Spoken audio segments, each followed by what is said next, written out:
ni kwamba viongozi wanakuwa mbele, na kawaida tunakuwa na alama kanga.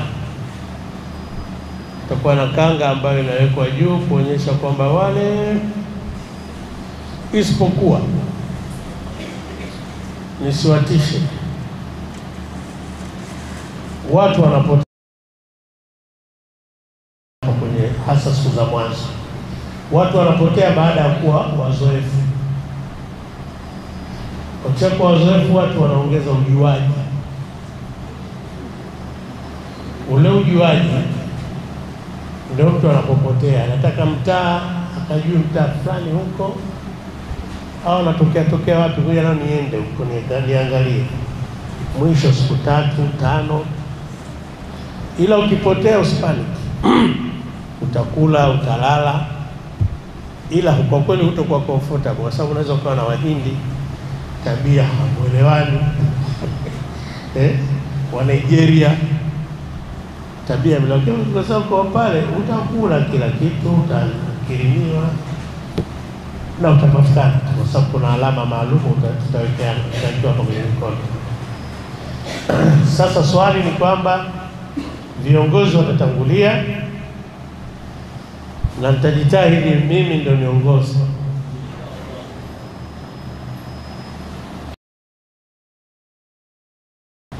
Tuongoze, tuongozana kwa dua, kwa kila kitu.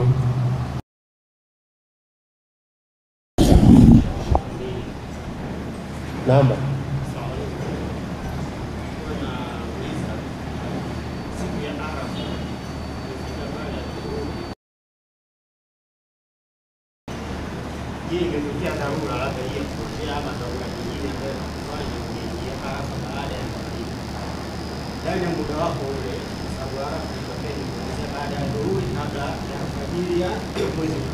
Hivi hamna spika nyingine wewe? Umefika pale baada ya magharibi, umeingia katika kiwanja kutokana na hiyo, unatakiwa ukae mpaka sana. Arafa ni swali zuri. Bado hatujaanza. Arafa ni mpaka baada ya nini? Magharibi. Ndio wakati wa wajibu. Umeingia sasa usiku, utakaa tu kwa muda kiasi pale Arafa. Si lazima ukae mpaka alfajiri, ni kwa muda kiasi, alafu utakwenda Muzdalifa. Naomba sasa tuanze darasa yetu ya Arafa. Bismillahirrahmanirrahim. Alhamdulillahi alladhi قال ولله على الناس حج البيت من استطاع إليه سبيلا. والصلاة والسلام على رسول الكريم الذي قال وهو أصدق القائلين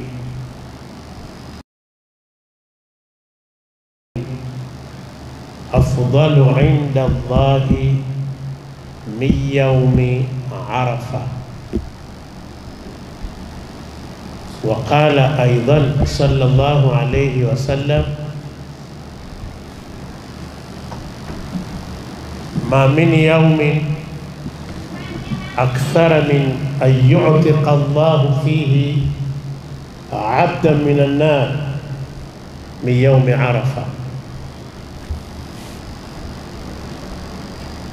وعلى آله وأصحابه تمسكوا به إلى يوم الدين وبعد. Ndugu zangu, leo tukielezea kitu muhimu. Ni matumaini yangu kwamba jana watu wamesomeshwa Yaumu Tarwiya, ndivyo sivyo? Mwezi 8, siku ya 8, na bila shaka pia kumeelezwa kwa nini iliitwa Yaumu Tarwiya, ambayo kwa lengo letu la maelekezo ya haji ni jambo muhimu, lakini si lazima sana. Ni muhimu, ni mwezi 8 ambapo tunatakiwa kufanyaje? Kunuia hija tukiwa pale Maka. Na pale namna ya kunuia hija utasema labbaika hija, labbaika hija. Baada ya hapo tutaingia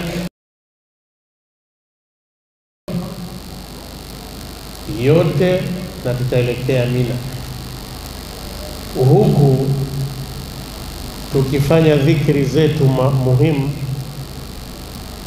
na maalumu kwa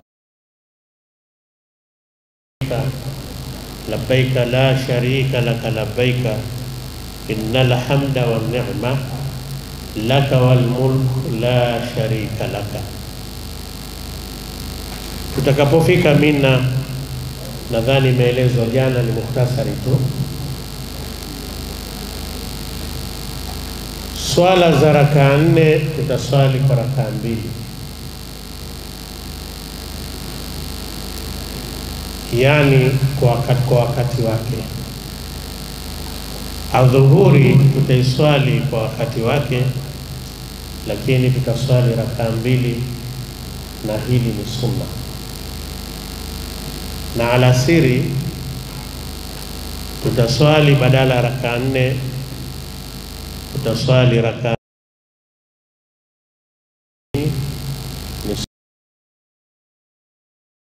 kwa wakati wa adhuhuri alasiri, bali kila moja utaiswali kwa wakati wake. Naomba hapo tusisitizane. Tutakaa pale, tukishaingia usiku, wallahi alazim tumeingia katika usiku mtukufu unaitwa Lailatu Arafa, usiku wa Arafa. Magharibi pale tukishaswali isha magharibi, tayari tumo kwenye usiku wa Arafa.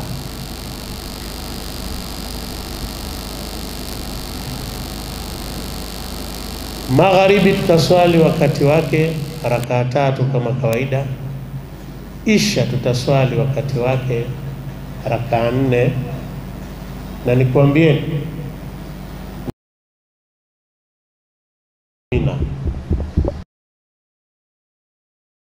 muhimu vya kuitikwa dua hija. Kila kituo kina umuhimu mkubwa katika kuitikwa dua. Moja ya bahati kubwa unaokwenda kukutana nayo wewe unayokwenda haji, kwanza ni kutekeleza nguzo ya 5 ya Uislamu. Lakini ziada ya bahati hiyo ni kwamba unakwenda mahala patukufu zaidi katika kuitikwa dua kuliko mahala popote duniani. Lakini bahati nyingine unaoipata, uko katika masiku matukufu mno, masiku 10 ya mwezi mfunguo 3. Haya ni masiku matukufu kuliko masiku mengine yoyote yale katika dunia, kuambiwa kuliko hata siku za mwezi wa Ramadhani. Wewe hizi siku 10 tukufu zinakukuta ukiwa katika hija. Ni moja ya bahati kubwa ambayo unakutana nayo. Kwa hiyo ukiomba dua katika kipindi hicho, basi ujue kwamba dua yako itakubalika. Kwa usiwe na mchezo katika kumwomba Mwenyezi Mungu. Miongoni mwa vituo muhimu ni Mina. Tukiwa hapa Mina hapa, jishughulishe sana na kusoma Qur'an, jishughulishe sana kumswalia Mtume sallallahu alaihi wasallam, jishughulishe sana isifike alfajiri ya mwezi 10. Tunarudia tena hapo. Huu ni mwezi 9, kupenduka jua ndo Arafa.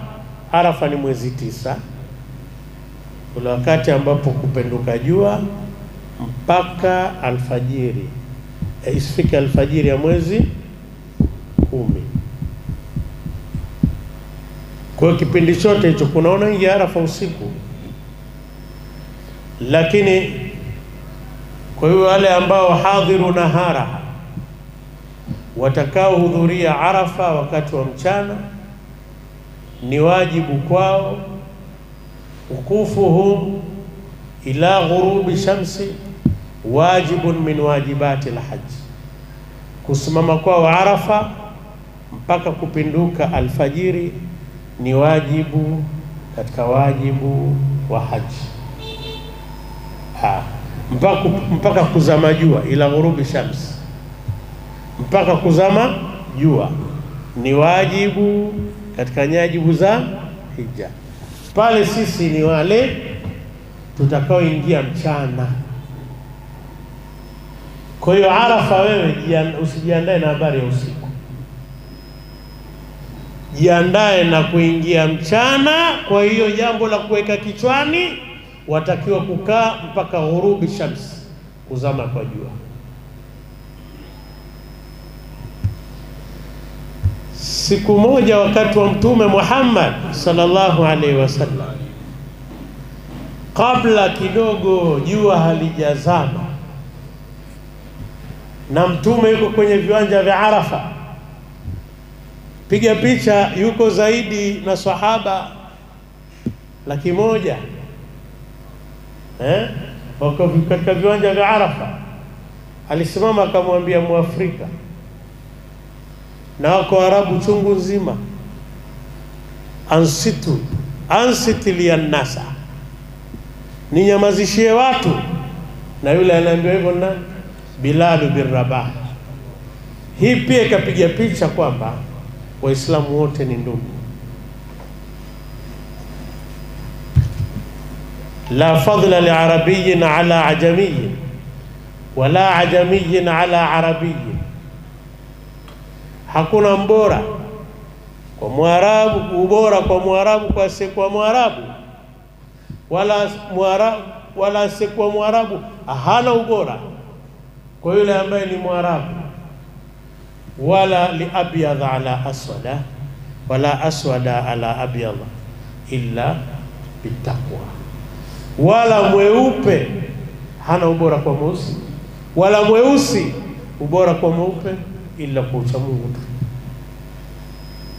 Kadhia hii ilidhihirika mbele ya Mtume pale ambapo wako maswahaba kina Abubakar Muharabu, wako kina Umar, wako nani, akamwambia Muafrika ambaye hata lafudhi yake ilikuwa pia haijanyooka vizuri,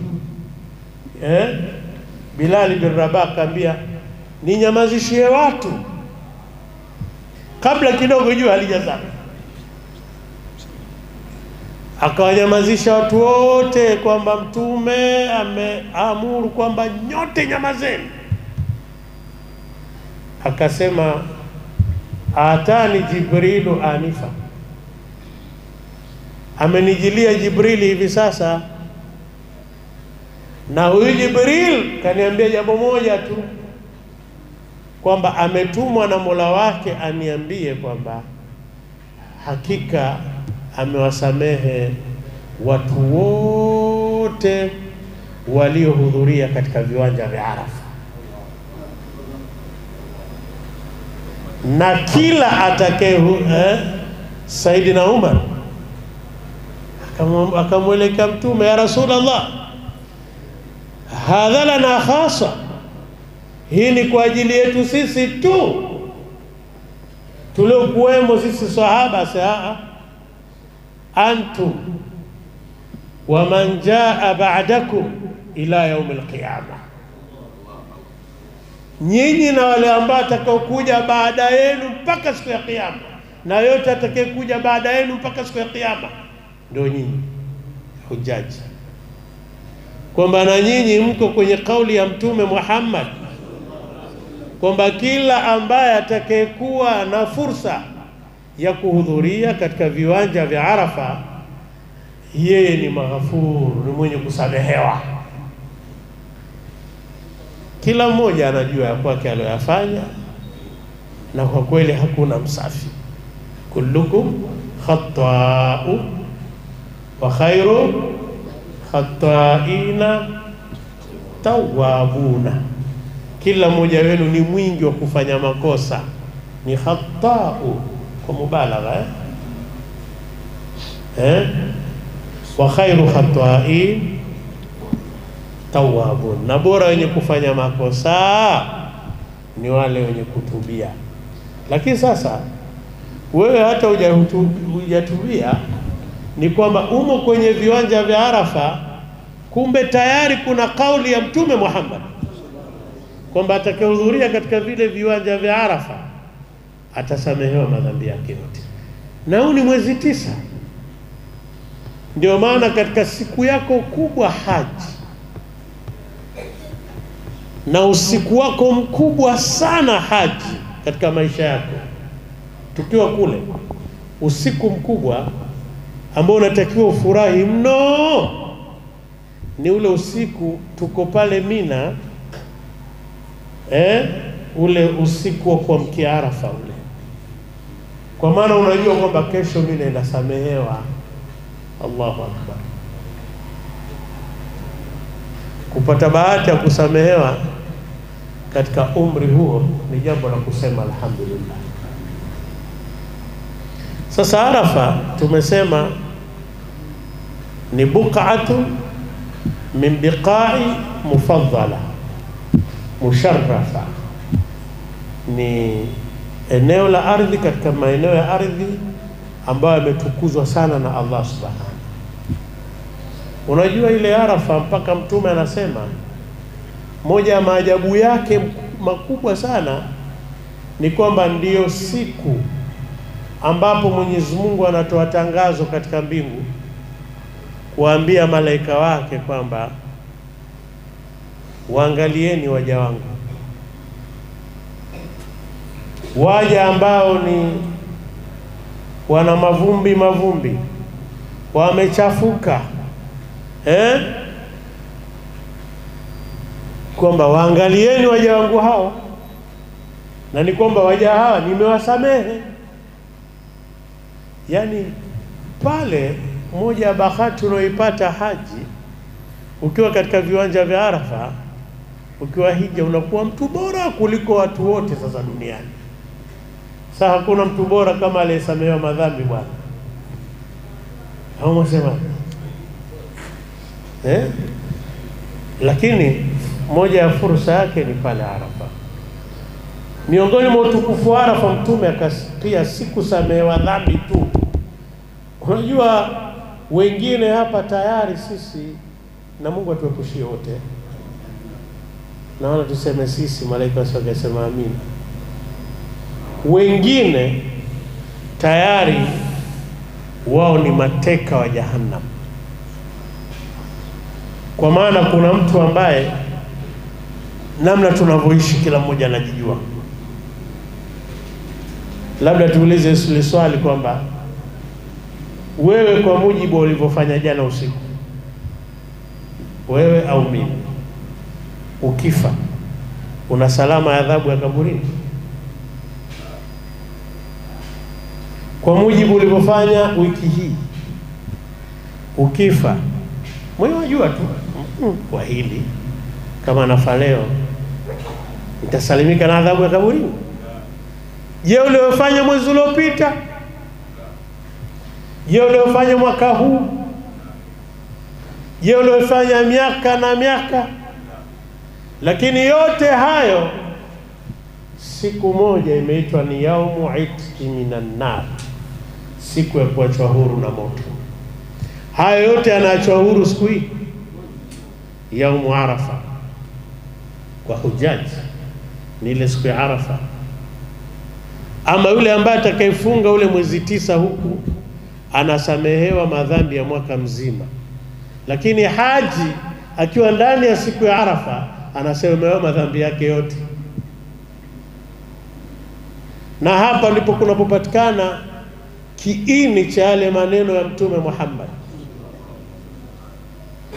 kwamba man hajja falam yarfuth walam yafsuq rajaa ka yaumin waladatuhu ummuhu. Aliyehiji falam yarfuth, hakufanya jimaa, hakufanya yale yanayoashiria mapenzi, mambo ya kimapenzi, machafu, na wala hakwenda kinyume na sheria za hija. Yani hata tunasomeshana alfusku ni mukhalafatu sharia. Sasa alfuski kwa haji ni kwamba umeacha zile wajibu za hija, hufanyi yale ukatazwa wewe wafanya. Kwa mtu alikwenda haji, yani haji yako ni vurugu, watukana, maneno machafu, yani ikiwa hayo huna yote,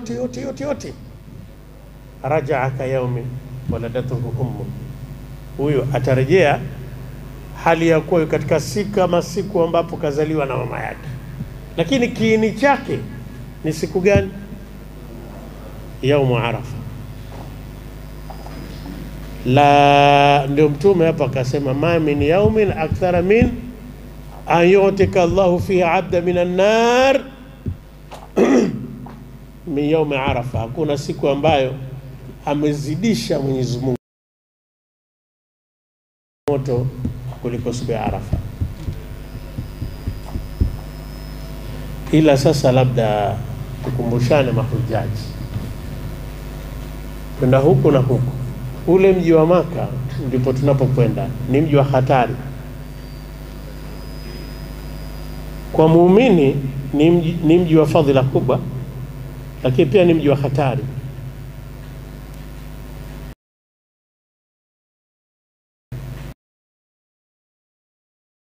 Swala moja sasa na 100,000 za msikiti wetu hapa. Ile swala moja ya msikiti na ule.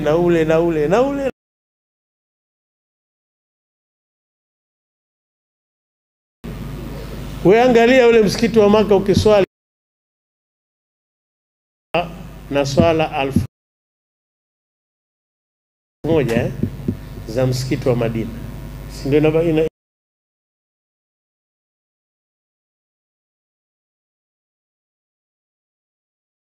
Lakini sasa na 100,000 misikiti yetu hii.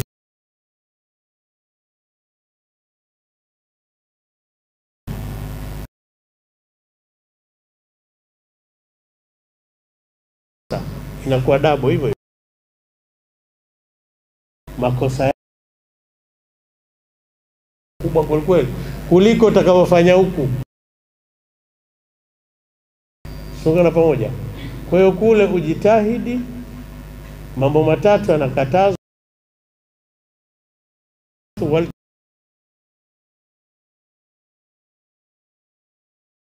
Kuna sheria za hija. Arafath, uchafu aina yote. Habari ndio maana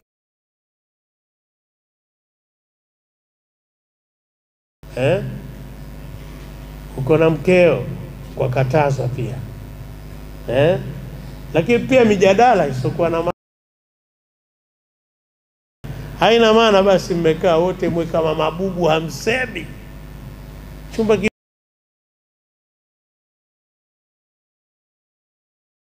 maana kisa kama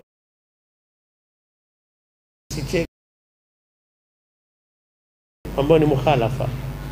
Utacheka, utachangamka, utataniana, lakini tu isizidi ikaleta ile mijadala ya ovyo ambayo michafu itakao kuharibia nini hija yako.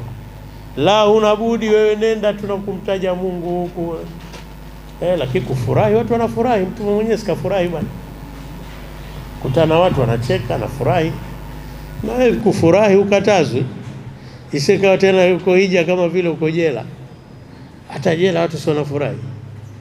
Kamanda. Watu wanafurahi. Wanafurahi.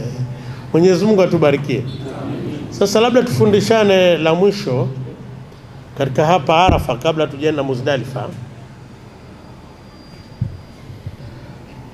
Nini cha kufanya pale? Pale bwana, ikishapinduka jua ni dua tu. Dua kumtaja Mungu. Watakiwa mtajeje? Unaweza ukaendeleza hizo labbaika Allahumma labbaika labbaika la sharika laka labbaika. Dua zozote pale umeachwa huru, ufanye mambo yako kwa uhuru. Dua unaomba kwa lugha gani? Lugha yoyote. Utaomba kwa lugha yoyote ambayo ni kushauri. Na ninashauri mara nyingi hili. Omba kwa lugha ambayo utakuwa na unyenyekevu zaidi katika kuomba. Mwenyewe kuna lugha ambayo ukizungumza unajihisi moyo unahudhuria zaidi. Ndivyo sivyo? Kwa kweli siwashauri muombe Kiingereza. Kwamba I beg you my Lord, I know you are a Lord, no one except you. Hello, my kadha wa kadha wa kadha. Hiyo utakosa khushui kwa sababu Kiingereza kina maringo kidogo. Kiingereza raha yake kuwe na maringo kidogo, si ndivyo? Na uko hija waringa nini sasa? Na uko mbele ya maqam ya Allah subhanahu wa ta'ala. Omba tu kwa lugha yako ambayo utakayokuwa na unyenyekevu zaidi. Alimamu ukitaka kuomba Kisambaa kama ndio unapata unyenyekevu zaidi, muite Mungu, mwambie Mungu, umefahamu? Kizaramo, Kidengereko, lakini Kiswahili ndio tumezoea zaidi. Lakini Mtume Muhammad yeye alikuwa anaombaje? Vizuri, twende na Mtume Muhammad. Akasema Mtume SAW, afdalu ma qultu ana wan nabiyuna min qabli la ilaha illa Allah wahdahu la sharika la lahul mulku wa lahul hamdu yuhyi wa yumit wa huwa ala kulli shay. Hii naona maarufu kwetu. Sasa tusemeni jamaa, la ilaha illa Allah wallahu wahdahu la sharika la lahul mulku wa lahul hamdu yuhyi wa yumitu wa huwa ala kulli shay. La ilaha illa Allah wahdahu la sharika la lahul mulku wa lahul hamdu. Mtume alikuwa mara nyingi anasema hivi. Sema hivi bila idadi, maelfu kwa maelfu, malaki kwa malaki. Msalie sana Mtume Muhammad. Subhanallah bihamdihi subhanallah alazim. Hii ni kalimatani khafifatani fil lisani thaqilatani fil mizan, kwamba ni maneno mawili ambayo mepesi kwenye ulimi lakini mazito kwenye mizani siku ya kiyama. Ni subhanallah bihamdihi subhanallah alazim, subhanallah bihamdihi subhanallah alazim, subhanallah alazim, subhanallah bihamdihi subhanallah alazim, subhanallah bihamdihi subhanallah alazim, bila idadi, kwa sababu muda wenyewe mfupi pale. Hayo yote unaweza ukafanya kwa muda masaa 6. Usizembee, pata tabu kidogo hapo, kwa sababu Muzdalifa kule utakwenda kupumzika, utalala kidogo. Hapo pata tabu kidogo katika kumuelekea sana Mwenyezi Mungu. Na kweli watu wako busy sana, wewe utaona. Sasa yaumu Arafa kuna mambo yanatatiza. Ni lazima kwenda kule kwenye Jabalu Rahma. Pale kuna jabali linaitwa Jabalu Rahma. Wanasema kuwepo katika maeneo yale ni vizuri, ni bora zaidi. Lakini si lazima kupanda juu ya mlima Arafa. Jabalu Rahma. Pale kuna mlima unaitwa Jabalu Rahma, ambao nadhani juu ya ule mlima ndio kulishuka ile aya, al-yawma akmaltu lakum dinakum wa atmamtu alaykum ni'mati wa raditu lakum al-islama dina. Hii ni aya ilishuka mchana siku ya Arafa.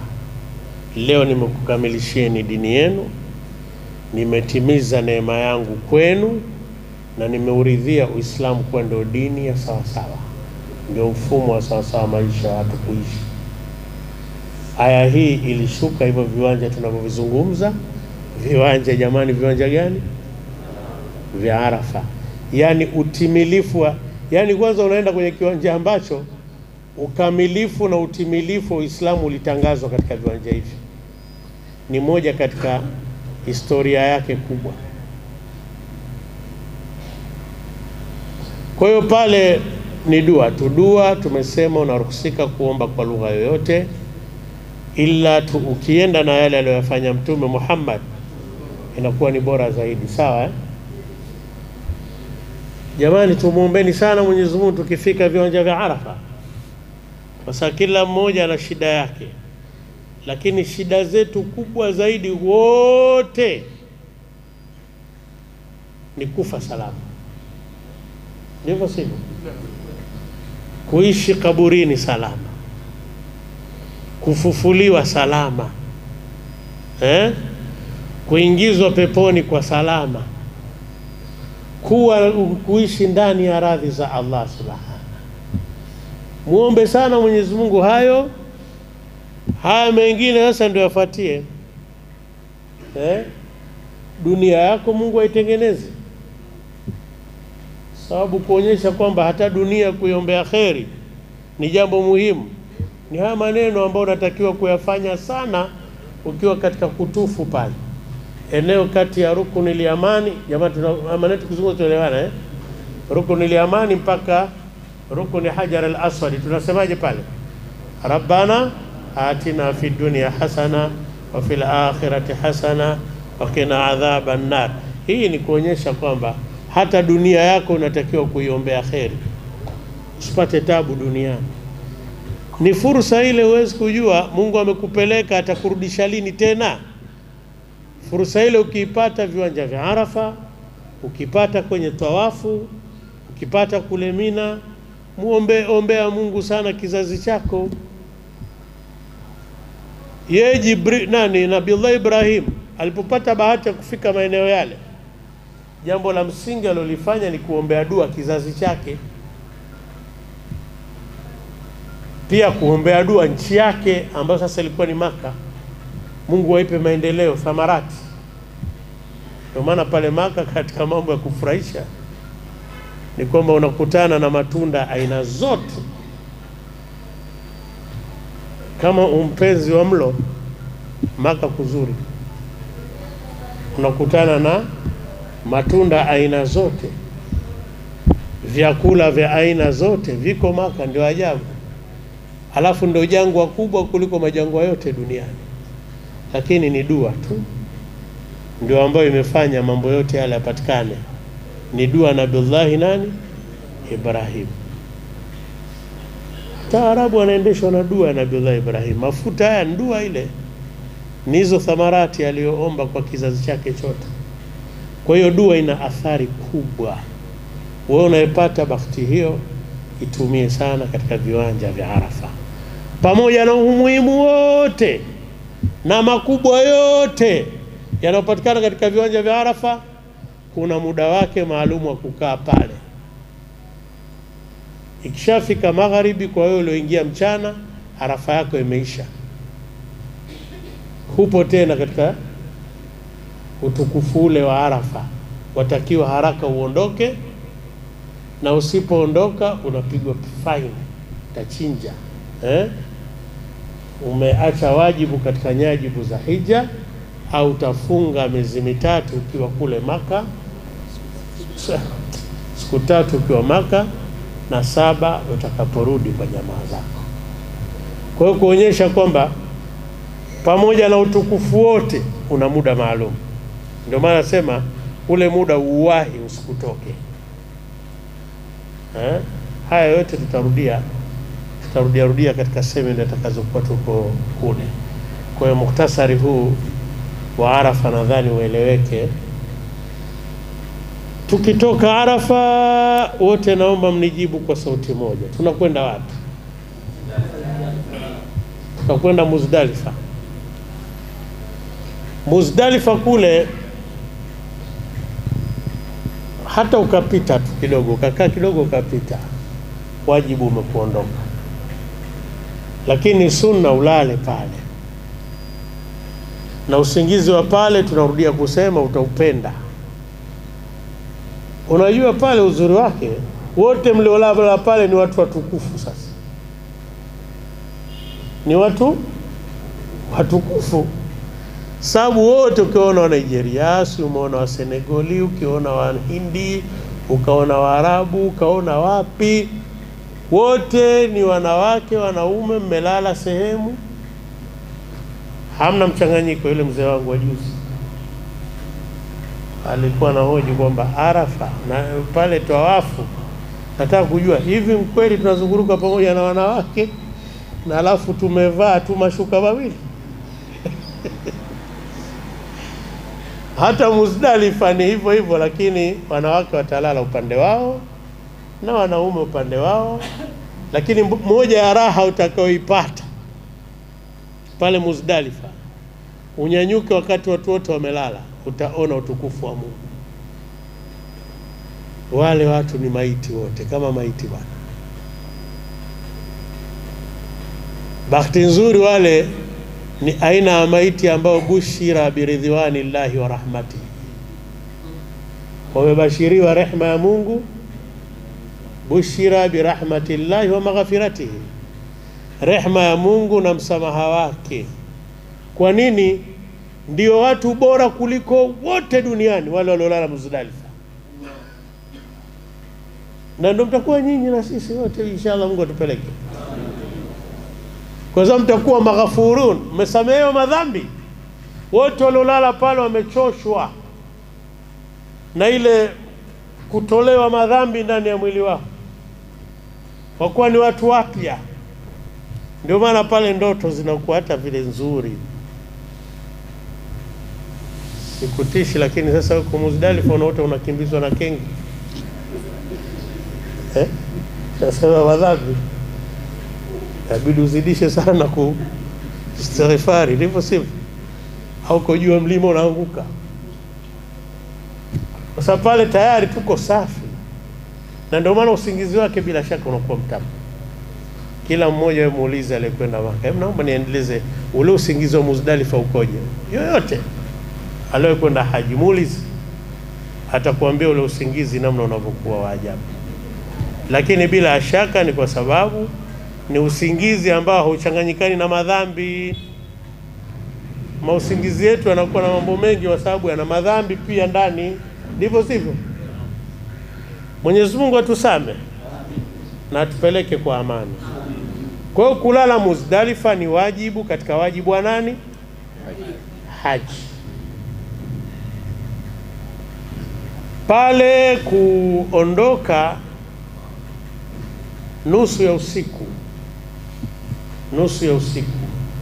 ya ruhsika kwa wale dhuafa, wale ambao ni dhaifu, wazee na kadhalika. Lakini sasa nyinyi ni wageni kule, usitaki kuondoka pale, lazima uende na kundi.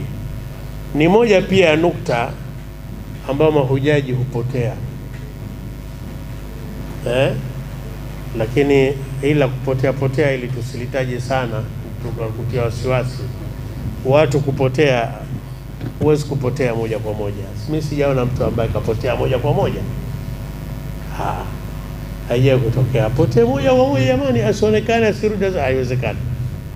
Kwa sababu tayari una kitambulisho kile.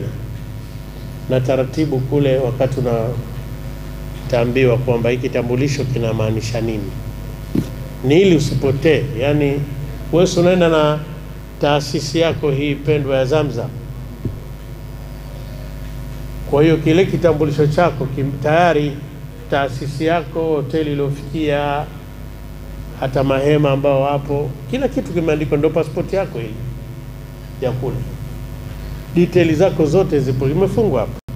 Naomba tu wazee wangu usio kaona kama kinakera alafu kaamua kukikata ukaondoa. Kwa sababu watu tunatofautiana akili. Hii kitu gani bado tunafanywa kama kuku tunakata. Utapotea moja kwa moja. Kipotea ndio mazima, kipotea moja kwa moja. Mwenyezi Mungu aepushe hayo yote.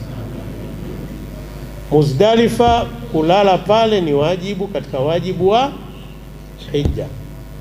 Alfajiri mara nyingi ndio tunaondoka pale Muzdalifa, na tukiwa na hayo mashuka yetu mawili, ridana, izar na rida, la juu na la chini.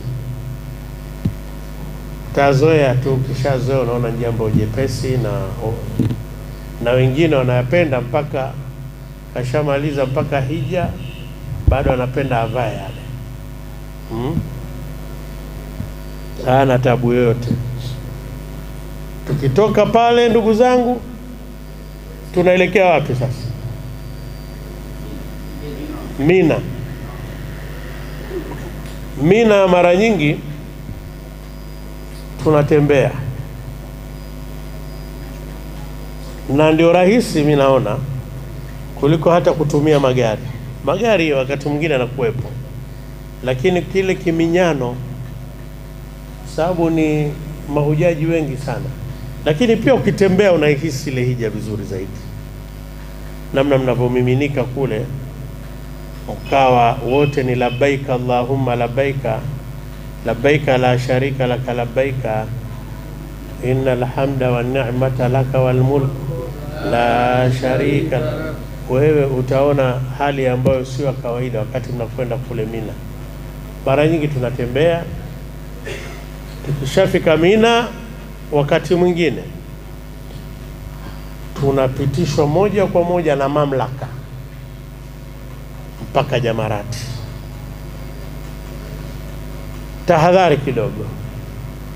Kuna wakati mwingine yako matukio yanayotokea haji, unaweza ukailaumu taasisi, lakini kumbe taasisi haihusiki na chochote, ni mamlaka zao tu. Naweza mkapitishwa moja kwa moja, na ni nzuri pia, ni nzuri sana. Mkaenda kupiga mawe moja kwa moja, na mawe yako chukulia pale Muzdalifa. Japo unaweza pia ukakusanya mawe ukiwa Mina. Kule Mina unaweza pia kukusanya mawe yako, yapo tu. Lakini pale Muzdalifa yanapatikana kwa wingi na kwa wepesi zaidi. Chukua mawe yako kabisa 49 kwa ajili sasa unakwenda Mina. Mina hapo tuko mwezi gani? Mahujaji ni mwezi gani? Mwezi 10.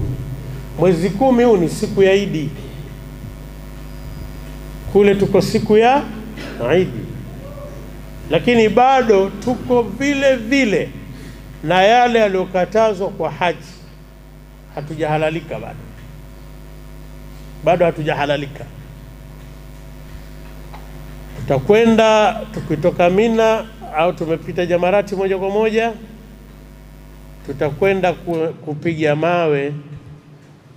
Hujaji ni nguzo gani hiyo tunakwenda kuipiga?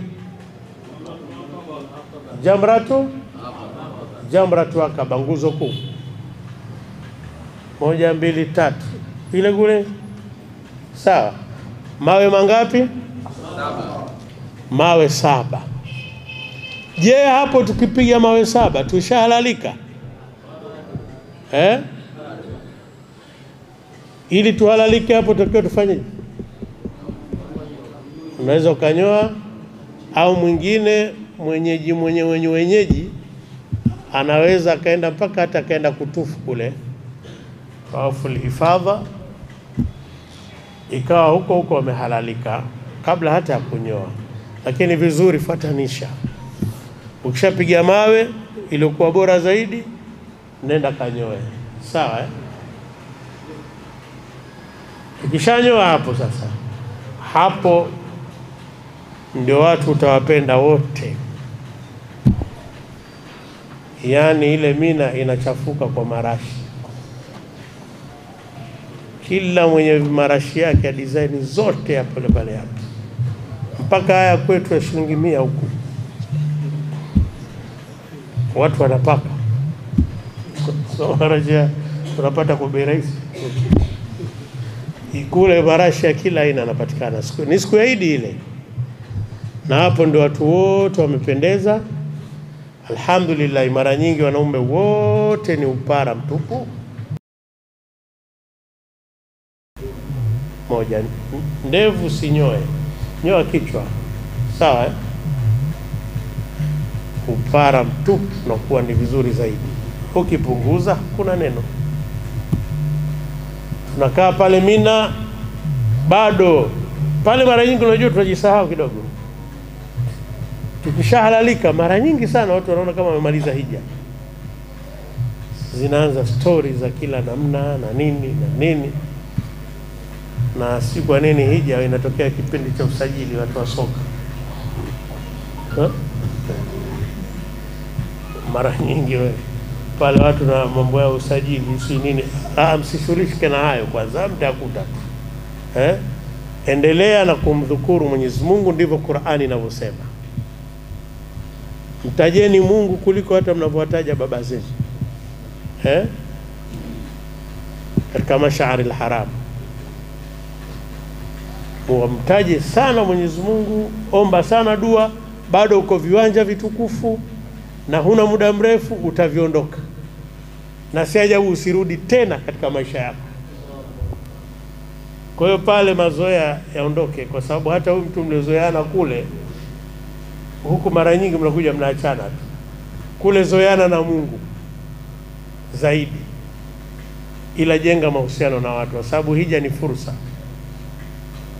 Leo tumefahamiana na watu wengi tu hapa ambao tulikuwa hatufahamiani nao, ni fursa. Twendeni turudi kule kwenye hija. Nataka tuimalize hija. Tutalala pale usiku, hatuna shughuli yoyote zaidi ya ibada tu nyingine. Shughuli yote ya hija pale tushamaliza kwa siku ule mwezi 10. Na kule mnyama wetu bila shaka kashachinjwa kule. Tuisubiri siku ya kesho ili tufanye ibada nyingine ya hija. Mwezi gani huo? Mwezi 11. Tunatakiwa tufanyeje mabwana? Ni kutupa mawe. Wajibu ni mmoja, jambo kubwa hapo ni moja, wajibu ni mmoja, kutupa tupaji. Nguzo ya kwanza ngapi? 7. Inayofuatia 7 ya kati hiyo Jamratul Wusta. Inayofuatia 7. Hapo mawe mangapi jumla? 21. Ukitoka hapo unarudi kule ulipotoka Mina tena, tunarudi tena pale. Mdhukuru Mungu, fanya mambo yako kadha wa kadha, umefahamu? Ukishamaliza huna shughuli nyingine ya hija pale. Shughuli ya hija mpaka kesho tena. Mwezi ngapi? 12. Twenda wapi? Twendeni Jamarati tena. Tunafanya nini? Tunaanzaje tena mabwana? 7. Nguzo ya kwanza 7, ya pili 7, ya tatu 7. Hapo tushamaliza habari ya Jamarati. Haturudi tena kwa ajili ya hija kwa sisi ambao tunaondoka mwezi 12. Pale sitaondoka mwezi 12. Jamarati hapo ni Mungu akujalie uje hija tena mwakani. Kama vile Arafa umeiacha, Mungu akujalie uje tena labda mwakani. Muzdalifa uliacha, labda uje tena mwakani. Hapo sasa ruksa, uongozi wa taasisi unatoa ruksa hapo. Wanaotaka kutembea wakishamaliza kutupa mawe waende zao Maka kwa miguu. Kuna kundi huwa linatembea, wanakwenda Maka. Unajua anaenda kufanyaje? Kulala? Hapana, wanaenda kumaliza hija. Maka hatuendi kulala wala kutazama mahujaji wenzetu, tunakwenda kumaliza hija. Jama, tuenda kufanyaje kule Maka? Tuenda fanyaje sasa? Tawaful ifadha alafu na sa'i. Tawaful ifadha alafu sa'i. Hayo mawili lazima ufanye. Tawaful ifadha na sa'i. Tunafanya hiyo siku moja. Wale waliotangulia wanapita moja kwa moja msikitini, ndio kawaida yao. Wanamaliza kabisa kule. Akishamaliza hapo hija imeisha. Tusemeni alhamdulillah. Hapo tayari wewe ni alhaji, shamaliza hija. Umebakiza wajibu mmoja tu wa hija, na hii ni siku ya kuondoka kwenda safari ya kwenda kumzuru Mtume Muhammad, kwenda mji wa Madina. Kwa hiyo tutafanya tawaful wada, tawafu ya kuaga mji wa Maka. Kuna ambao wenye kuaga ule mji wa Maka vibaya kwenye ile tawaful wada, naona mtu anarudi kinyume nyume, kwenda kinyume nyume mpaka mwisho na ndio anaaga. Tunaambiwa hiyo haipo. Umefahamu? Mahujaji tumemaliza hija. Naomba tutie mukhtasari kidogo. Matendo ya umra ni mangapi? Na mimi nitauliza swali, ndio mukhtasari wenyewe, na mmoja atujibie. Matendo ya hija ya umra ni mangapi? Jibu tu kama unaweza. Umra umekusanya matendo mangapi? Matatu. Kumbe tukijibu wote ndio inakuwa vizuri. Matatu. La kwanza tawafu, la pili sa'i, la tatu kunyoa au kupunguza.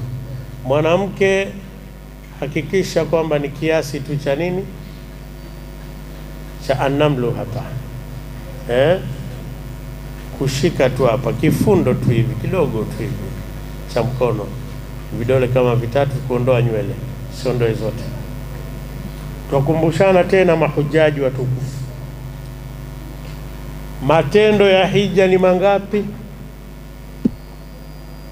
10. Ni 10 au ni ngapi? Tutaje sasa. Ya kwanza kuhirimia katika mikati. Twendeni tuone yatatoka 10. La pili kitakachotajwa tutaweka kisimamo cha Arafa. Tufanyeni hii hija yetu ya tamattu. Ya kwanza kuhirimia kwenye mikati. Ya pili tawafu. Tawafu gani? Tawafu ya umra. Ya tatu kusai baina Safa wal Marwa. Ya 4 kunyoa au kupunguza.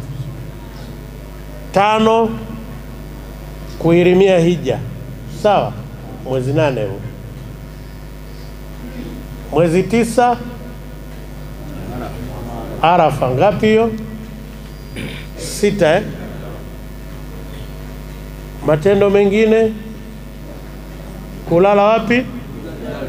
Muzdalifa. Ngapi hiyo? 7. Matendo mengine 8 kufanyaje? Kutupa mawe. Kutupa mawe tunagawanya sehemu 3, sawa? Mwezi ngapi na ngapi? Mwezi 10, 11 na 12. Mwezi 10 tunafanyaje? Nguzo kubwa, Jamratul Aqaba. Mwezi 11 nguzo zote 3. Tukasema kutupa mawe nguzo kubwa, kutupa mawe mwezi 10, 11 na 12, itakuwa sisi hija yetu hapo ishakusanya matendo 10. Bado mangapi? mawili, ambao ni nini? Tawaful ifadha, kusai, tawaful wadai. Jumla hija yetu ya tamattu'i imekusanya matendo 13. Jumla hija yetu ya tamattu'i imekusanya matendo 13. Naomba tuanze tena. Ya kwanza kuhirimia kwenye mikati. Ya pili kutufu, tawafu ya umra. Ya tatu kusai. Ya nne kunyoa, sawa eh? Ya tano kuhirimia hija, ya tano eh? Ya sita kisimamo cha Arafa. 7 kulala Muzdalifa. 8 kutupa mawe Jamratul Aqaba. 9 kutupa nguzo ngapi? 3. Jumla hapo 10 9. 10 kutupa tena nguzo 3. 11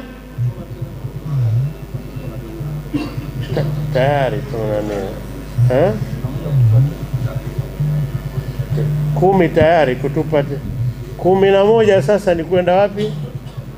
Tawafu ifadha na sa'i yake. Na ya 13 tawaful wada. Jumla wewe unaifanya hija ya tamattu'i, jua unatakiwa kukamilisha matendo mangapi? 13. Umra na hija yako jumla itakuwa imekusanya matendo 13. Mwenyezi Mungu aturuzuku hija yenye kheri. Wassalamu alaikum wa rahmatullahi wa barakatuh.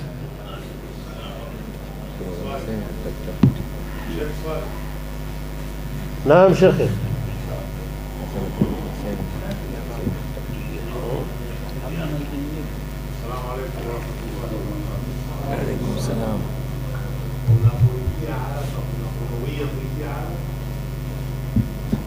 Sehemu ambayo ya kunuia ni moja tu, ni pale kwenye kuhirimia, sawa eh? Huko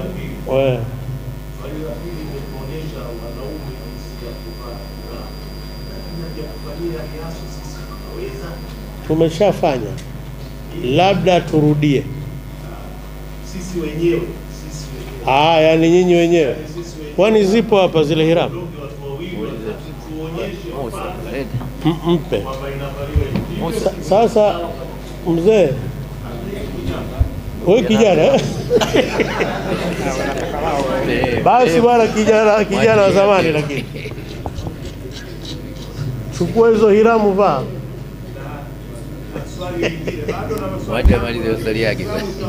Sawa. Viongozi watakaoongoza kwa sababu tutakuwa wengi. Watakapofika zile sehemu za kunuia.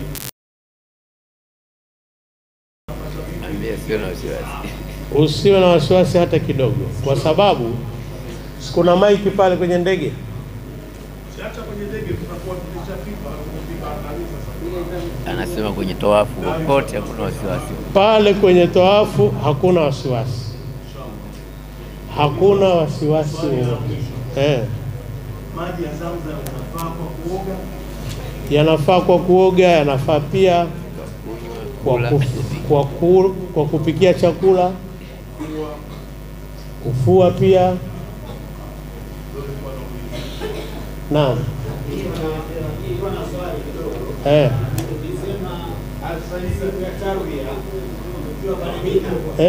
Swala tutazipunguza.